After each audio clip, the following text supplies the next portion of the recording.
Welcome to Week Roundup. We are reviewing Division 2 Grand Final and welcome to Luke Hosey. G'day Darcy, how are you, mate? Good, thanks. And I think the first time out of all divisions we see a team that did not have the week off. Henry obviously lost, had to play in the prelim final to get into the Grand Final, who were the best team of the year. But at the end of the day, they did play Athelston and they did take out the winning 9-9-63 to 6-9-45, but it wasn't an easy pushover for Henley at the end of the day, was it? No, it was tight all game, all the way through until really three-quarter time, and then just that last quarter we saw Henley kick away a little bit, kicking 3-2 to 2 points.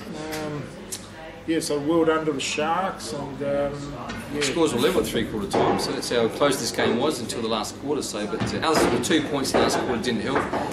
They led at the first quarter, 3-3-21 to 1-2-8, and obviously Henley did kick back 4 goals only to 1, and then as you said, they just held on and Henley went away with it. So well done to Henley. They got relegated last year for the first time in a long time, I reckon, from Division 1.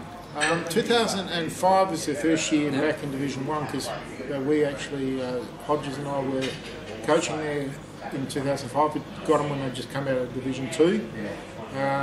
So they come up on the basis of, I think it was 4 flags, I think, A, B, C and D.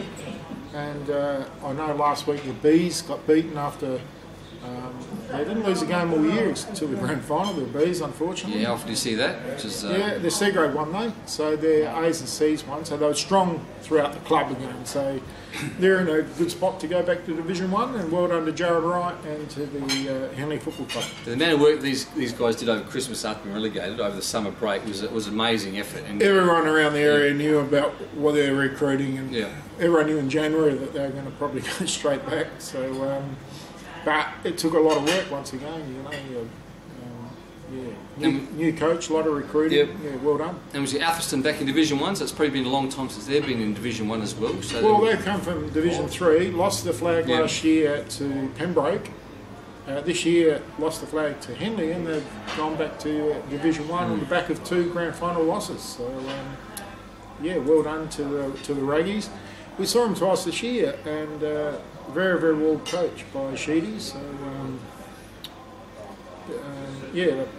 very, very good football club. Yeah, and the goal scorers and best players for Henley?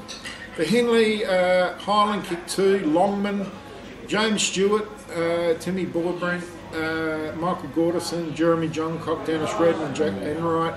Best player on the ground and won the medal was Michael Gordison, Enright, Bubbles Johncock, Goldner, Longman and Highland. So well done. We interviewed Michael Gordison last week, so he had a tremendous game last week and won the medal. Well done. And for Athelston we've got Randa with the goal scorers. So they're all individuals: Randa, Lee, Sheedy, Sullivan, Elliott and Lovici. Yep. And best players was Owen, Sheedy, Lodovici, Newell and Randa. So well done Athelston. Again, a bit of consolation going back to Division 1, and I'm sure they'll start recruiting now, because obviously the step from Division 2 to Division 1 is a huge one, so they've got to start obviously the recruitment drive now, or start building their players that they have at the moment. Yeah, always pretty tough going with Division 1, and we saw, I think we probably all got seduced a little bit by Modbury. Well, I know I did, they won the Division 2 last year, really well coached, good players, but we saw how tough it is sides coming back to Division 1, and it is a struggle, and it isn't, it just takes a while for the players to find their feet, doesn't it? Yeah, Division 1's a big jump. Oh, it's a massive jump. We saw Arden Mercedes come straight back, and a lot of clubs come straight back. It's just pretty hard. Portland stayed there a year or two, then straight back. Yeah. You've got to recruit heavily, otherwise you're not going to last. So I know Henley will, and I'm fairly sure Athelston will. Yeah, exactly. Yeah. Because Henley know about Division 1, they've been there many years, so they know exactly what's required. They know what's required. Yeah. And Athelston are a well-run footy club. They had a few issues this year that were relatively well documented, but I don't think that'll stop them. They've got some good people in charge out there, and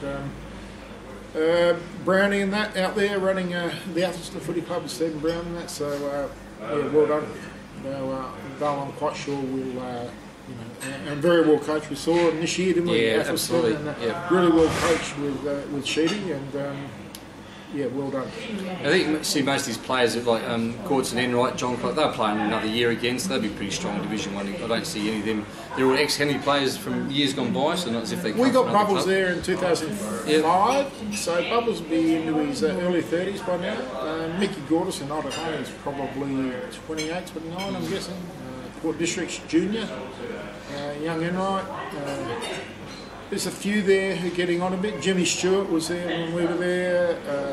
Brad Geddes was only a young lad, he was only 17, so he'd be late 20s, nearly 30 now, Brad Geddes. So they'd have a few getting on a bit in years.